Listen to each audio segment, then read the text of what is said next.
Time to reset the timeline again. So in this episode, we're starting to see the consequences of Flashpoint more and more, and if you look on the Arrow wiki, you will see that Diggle's child Sarah's status is erased from existence. And I don't know why I find that fucking hilarious, but really I do. Seriously, just look at it. Erased from existence.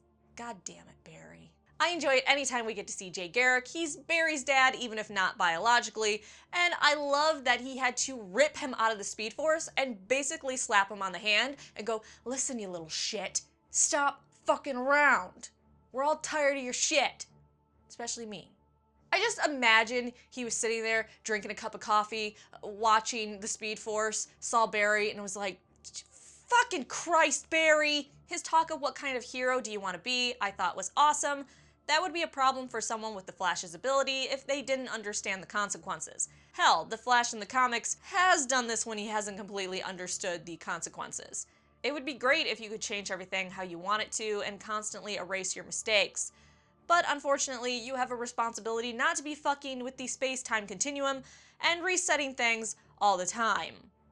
God damn it, Barry. I'm actually way more excited now that we know that people from the Flashpoint alternate timeline that had powers are going to be getting their powers back. Except for the rival. I wasn't too excited about him getting his powers back because that costume is just discount Halloween. No. Just no. However, I'm okay with him being back for this episode because that body slam that Barry did was so cool. Also, Dr. Alchemy should be called Good Guy Dr. Alchemy. He's just going around giving people their powers back and restoring the potential that Barry stole from them. You remember that. Next time you try to call him a villain or judge him, he's the good guy. He's helping people. Barry's just fucking shit up. I didn't like this version of Cisco. I didn't like it one bit, or at least the Cisco in the beginning who wouldn't even name the bad guys. That was just super sad. I did like him using his powers though, and I can't wait till he gets out more in the field.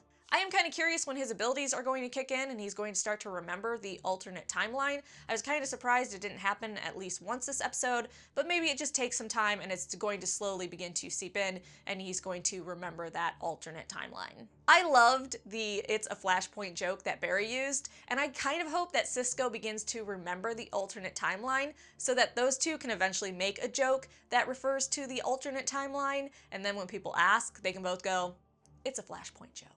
I do like them bringing up Barry not going back in time to prevent Cisco's brother's death and the tension that that would cause.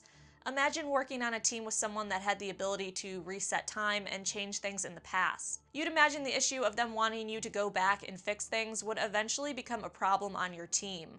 I'm sure relationships would absolutely be destroyed because of that, as we've seen in the comics before. I'm really worried about Caitlin and her abilities showing up, but of course she doesn't share it with anyone because people really have communication issues in most CW shows. And I say that, but in the 1940s, 50s, 60s, hell, even now, communication issues is actually what causes a lot of the stories to progress in the way they do, so that may be an exaggeration, but it's really not.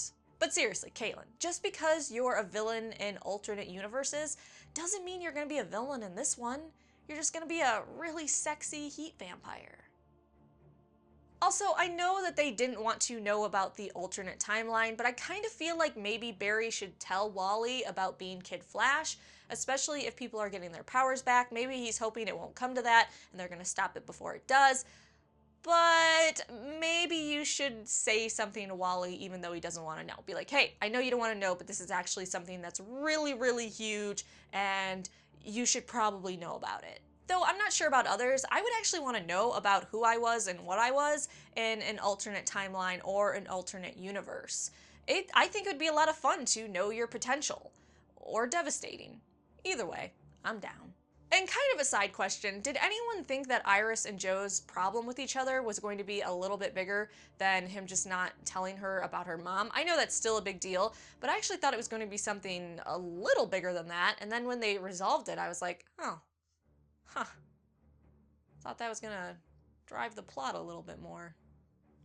Guess not. Lastly, I didn't read anything up on Tom Felton's character, so I really don't know what's going on with him, but I'm 95% sure that he's evil. And I'm just not basing that off of Harry Potter. And I know it would be too obvious if he became evil, but I'm pretty sure he either has powers or will get powers, and he's gonna fuck around with Barry. Also, the "I hate that guy" reoccurring line throughout this episode was absolutely hilarious. So those are my thoughts on the second episode of The Flash.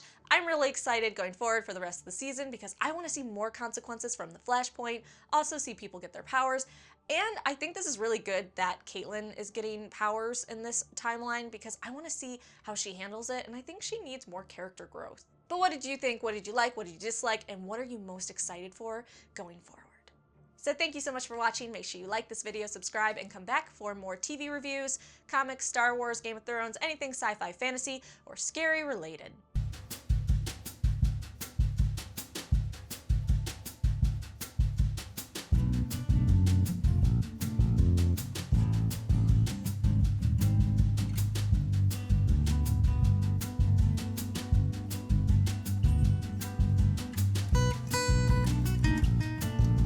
But back to those communication issues. I feel like the whole dinner scene was right out of a 1990s sitcom where they just try to arrange things, get people places, and then they're like, "Oh no, you lied. Oh, I'm so mad at you. But now that we're here, we're communicating a little bit, but then we're all gonna get up because we're really fucking angry, but later we're gonna come back together." That was the plot of a lot of 1990 shows.